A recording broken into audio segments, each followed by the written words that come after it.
Informasi lain, pemirsa, Pemda Purwakarta, Jawa Barat bekerjasama dengan TNI Resimen Armet 1 guna melakukan pembinaan karakter pelajar bermasalah. Pada gelombang pertama, puluhan pelajar mengikuti pembinaan selama 14 hari.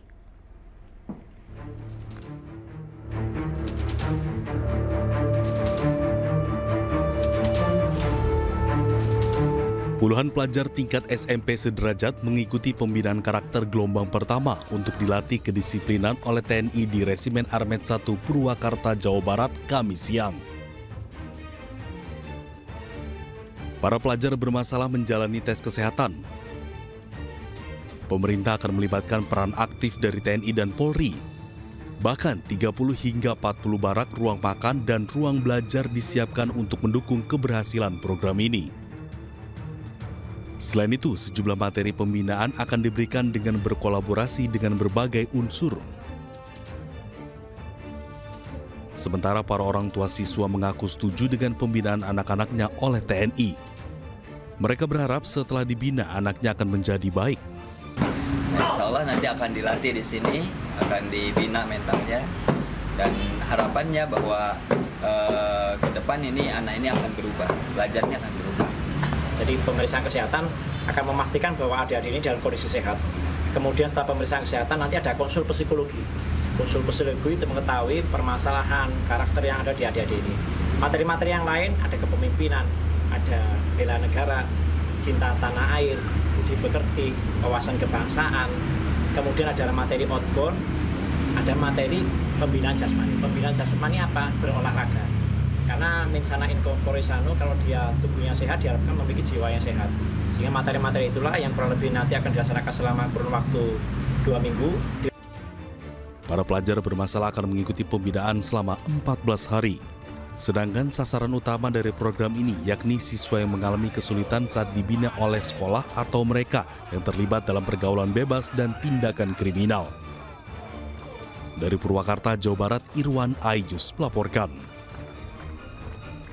Pemirsa, pemerintah Provinsi Jawa Barat menggagas program pembinaan bagi pelajar bermasalah dengan menempatkan di barak militer. Program itu akan dilaksanakan pada 2 Mei besok yang bertujuan membentuk disiplin, membenahi pola hidup, serta membangun karakter anak-anak yang sulit diatur di lingkungan rumah.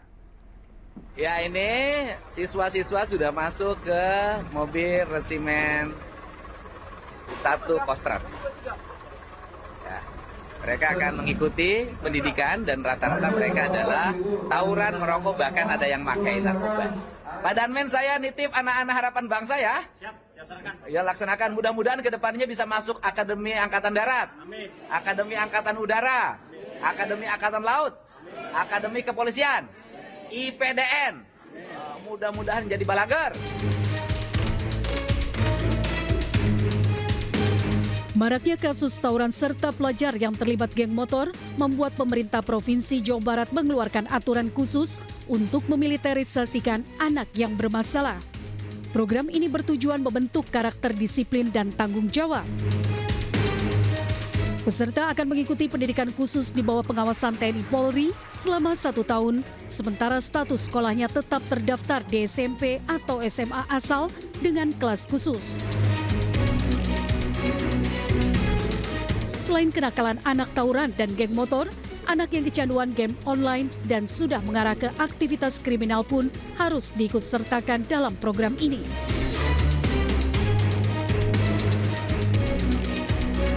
Rencananya program akan dimulai pada 2 Mei 2025 dengan peserta anak-anak bermasalah atau terlibat tindak kriminal. Pada prinsipnya, TNI AD siap mendukung program-program pemerintah daerah sesuai dengan apa yang diamanatkan dalam undang-undang sebagai tugas TNI. Pemerintah juga menegaskan program ini akan dipantau ketat untuk memastikan tujuan pendidikan tercapai serta mengurangi tingkat kenakalan remaja. Dari Bandung, Jawa Barat, Ervan David, iNews melaporkan. Ya, pemirsa, viral di media sosial seorang pasien diduga ditolak di Rumah Sakit Universitas Hasanuddin Makassar. Namun pihak rumah sakit membantah hal tersebut. Rumah sakit bukan menolak pasien, namun saat itu ruangan IGD Unhas sedang penuh. Kita merekam, Pak. Oh iya, jelas lah. Masalah apa? Dilarang merekam di rumah sakit, tapi Pak. ini kondisi pasien bagaimana? Itu kondisi pasien. Iya. Yang kita tarik. Kenapa kita tarik saya? Kenapa kita tarik saya? Aksi dugaan penolakan pasien kritis saat tiba di ruang instalasi gawat darurat terjadi di Rumah Sakit Unhas Makassar viral di media sosial. Tapi jangan kita tarik. Kenapa? Saya diperintahkan juga. Dalam video viral, seorang dokter diduga tidak langsung memberikan pertolongan kepada pasien yang berada di ambulans. Dia tarik. Pasien saja di atas sini. Dia tidak tindaki. Pasiennya begini kondisi pasien. Nah, lihat aja. Ini dokternya.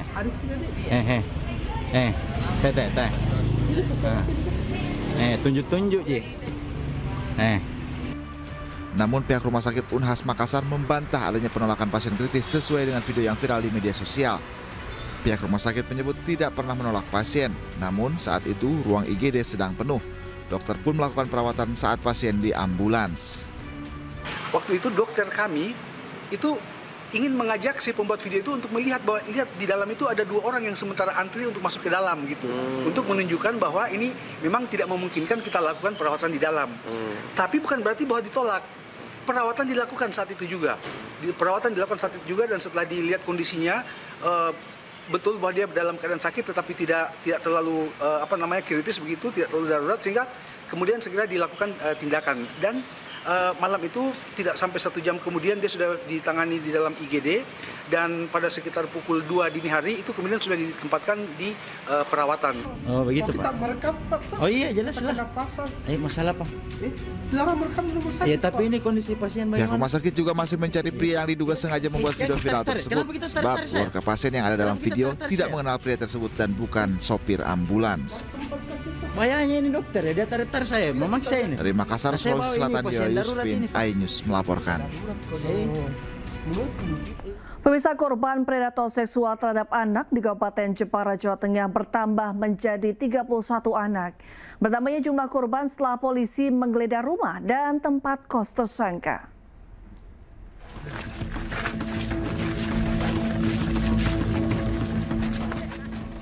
Setelah melakukan penggeledahan di 2 lokasi berbeda, jumlah korban predator seksual yang semula 21 anak kini bertambah menjadi 31 anak. Penggeledahan dilakukan di rumah dan tempat kos pelaku yang diduga menjadi lokasi kejahatan seksual pelaku. Pelaku berinisial S yang berusia 21 tahun ini mencabuli korbannya dengan rentang usia dari 12 hingga 17 tahun. Korban sebagian besar berasal dari daerah Jepara, selebihnya dari Jawa Timur, Semarang, dan Lampung. Sementara jumlah 31 korban diperoleh berdasarkan dokumen video yang didapat dari ponsel pelaku. Terungkapnya kasus ini berawal dari laporan keluarga korban yang menemukan video tidak senonoh di telepon genggam anaknya usai diperbaiki karena rusak. Tidak sampai di situ, polisi mengungkapkan bahwa ada korban sampai ingin bunuh diri karena diancam tersangka. Semua kegiatannya itu direkam, divideokan dan difailkan, maka kami tahu orang per orang nama siapa. Dan tapi mohon maaf ini ya, yang kita hadapi ini adalah pelaku predator seks ini ya, pelaku predator seks, dan korbannya ini adalah anak kita sendiri. Saya juga tidak ingin korban-korban anak-anak kita ini jadi trauma dengan perilaku yang bersangkutan, dan juga takutnya nanti menjadi sasaran bully bagi warga yang lainnya. Ya, tolong dibantu juga korban-korbannya. Maka kami juga akan melihat ya, dan bahkan korbannya pun ada yang pada saat diancam itu berusaha untuk bunuh diri juga ada. Sementara itu, Bareskrim Polri memastikan akan menindak tegas pelaku pencabulan terhadap 31 anak itu. Bareskrim juga telah mengerahkan bantuan teknis dan koordinasi untuk mendukung proses hukum dan pemulihan korban. Bareskrim Polri melalui Direktorat PPA dan PPO memberikan backup terhadap penanganan kasus tersebut dan bantuan teknis yang dilakukan oleh Puslap 4, Pusiden Baris Krim Polri, dan Pusdokes Polri. Lalu bersinergi dengan Komisi Perlindungan Anak Indonesia dalam hal pemantauan, pengawasan, dan advokasi perlindungan anak. Polisi sendiri masih terus mendalami guna mengungkap motif pelaku. Untuk mempertanggungjawabkan perbuatannya, pelaku terancam hukuman 12 tahun penjara. Tim Liputan iNews melaporkan.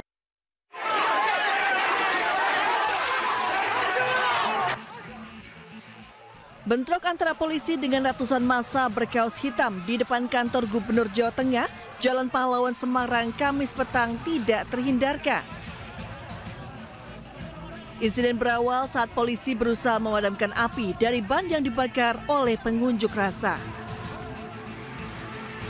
Pengunjuk rasa kemudian berusaha menutup gerbang kantor gubernur dengan melempar besi pagar yang semula digunakan untuk pengamanan demo.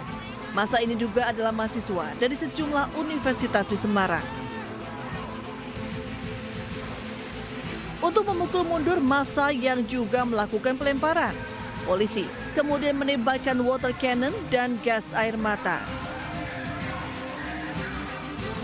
Bahkan polisi menangkap sejumlah orang karena diduga melakukan perusakan serta provokasi terhadap petugas.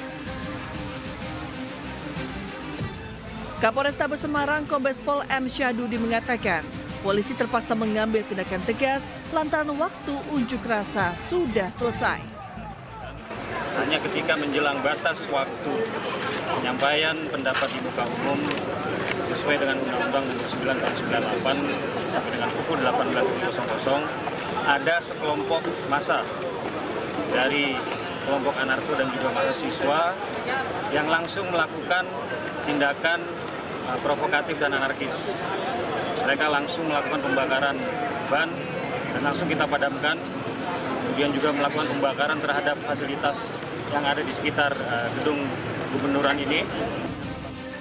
Hingga kini sejumlah orang yang diamankan masih diperiksa di Mapolrestabes Semarang untuk pendalaman. Dari Semarang, Jawa Tengah, Doni Marendra, iNews melaporkan.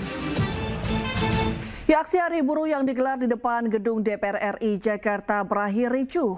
Petugas memukul mundur massa aksi. Aparat kepolisian memukul mundur massa aksi di depan gedung DPR RI Jakarta sekitar pukul 17.30 waktu Indonesia Barat. Petugas mengarahkan massa ke arah Slipi, Jakarta Barat. Petugas berseragam lengkap dan sejumlah kendaraan taktis disiagakan saat mengawal aksi peringatan Hari Buruh di DPR. Saat ini suasana di kawasan DPR sudah normal. Jalanan sudah bisa dilalui kendaraan. Kericuan terjadi saat polisi memukul mundur massa pada Kamis sore. Awalnya massa sempat membakar ban di depan gerbang utama gedung DPR. Massa juga sempat beberapa kali menembakkan kembang api ke arah polisi yang berjaga. Polisi kemudian menerjunkan water cannon. Sementara di Bandung, Jawa Barat, ratusan massa aksi berpakaian hitam-hitam melaksanakan aksi demonstrasi di Cikapayang, Dago. Aksi demo berakhir ricuh lantaran sejumlah massa aksi berpakaian hitam-hitam secara tiba-tiba menyerang petugas kepolisian yang tengah mengatur lalu lintas di lokasi. Polisi pun langsung mengerahkan satuan Brimob dan Dalmas untuk membubarkan massa. Selesai mereka melakukan aksinya, ya menyampaikan aspirasi dan juga melakukan penyampaian orasi, kita melakukan pengamanan mereka untuk kembali. Tetapi pada saat kembali tersebut ada beberapa kelompok ya yang menggunakan baju-baju hitam ya, dan juga ada beberapa mereka yang langsung merangsek bergabung dengan mereka dan melakukan provokasi massa kepada kepolisian. Penyerangan kepolisian ini berupa pelemparan batu, ya, ada molotov, dan juga ada petasan yang menyerang kepada. Terima kasih Anda masih menyaksikan iNews Malam pemirsa. Menteri Agama melepas kloter pertama Haji 2025. Kloter pertama berangkat pukul 00.30 dini hari waktu Indonesia Barat. Ya, total ada 7.514 jemaah haji yang diberangkatkan pada gelombang pertama yang terbagi dalam 19 kloter keberangkatan. Pada tahun ini pemerintah juga telah menyiapkan 3 maskapai penerbangan untuk melayani jemaah haji 2025. Para jemaah haji diberangkatkan menuju Bandara Soekarno-Hatta dengan jadwal paling awal pukul 00.30 waktu Indonesia Barat, Jumat dini hari. Dalam kesempatan ini, Menak Nasruddin Umar berpesan kepada jemaah untuk fokus beribadah dan mengurangi hal-hal yang sifatnya dapat mengurangi kekhusyukan ibadah.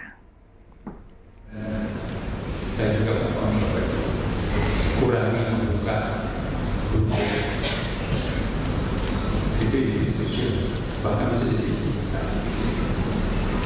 Udahlah tadi kalau mau bermain dengan Indonesia, semua membaca itu harus waktu dan kalau dipakai sholat, kalau dipakai bahan luar biasa. Udah, jadi boleh banyak konfirmasi, tapi jangan banyak itu merusak. Ya, petugas Haji Indonesia Daerah Kerja Bandara telah melakukan berbagai persiapan menyambut kedatangan jemaah haji. Diperkirakan sebanyak 17 kloter pertama akan tiba di Tanah Suci pada 2 Mei mendatang.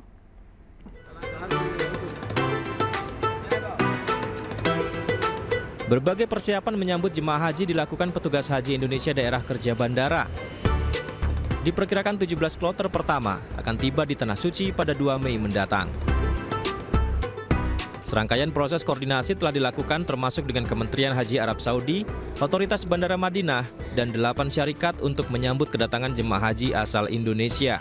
Salah satu sektor aja. Para petugas haji Dakar Bandara akan memberikan layanan di 4 titik, diantaranya layanan fast track untuk jemaah dari embarkasi Surabaya, Solo, dan Jakarta, serta layanan saat kedatangan di terminal haji. Kami hari ini telah menyiapkan beberapa petugas yang datang dari Indonesia maupun petugas yang direkrut di Arab Saudi. Kami baru menyelesaikan bimbingan teknis untuk tenaga pendukung Arab Saudi sebanyak sekitar 50 orang yang ditugaskan di bandara, dan yang sudah tiba dari Jakarta kurang lebih ada 90 orang. Insya Allah nanti akan kami lakukan upaya-upaya persiapan untuk menyambut kedatangan jamaah. Jadi total berapa petugas? Saat ini sudah ada sekitar 140-an jamaah kira-kira. Berdasarkan data, kloter pertama yang dijadwalkan tiba pada 2 Mei mendatang diantaranya jemaah haji asal embarkasi Jakarta Pondok Gede, tiba pukul 6.15 waktu Arab Saudi. Lalu jemaah haji asal embarkasi Lombok pada pukul 7.20 waktu Arab Saudi, dan jemaah haji asal embarkasi Solo akan tiba pukul 9.40 waktu Arab Saudi. Ya, Majelis Gaza menggelar dialog internasional bertajuk Bedah Mimpi Mubasyirat Umat di Akhir Zaman. Forum ini bukan hanya sekedar diskusi ilmiah, tetapi sebuah panggilan nurani umat menggali secara mendalam fenomena mubasyirat.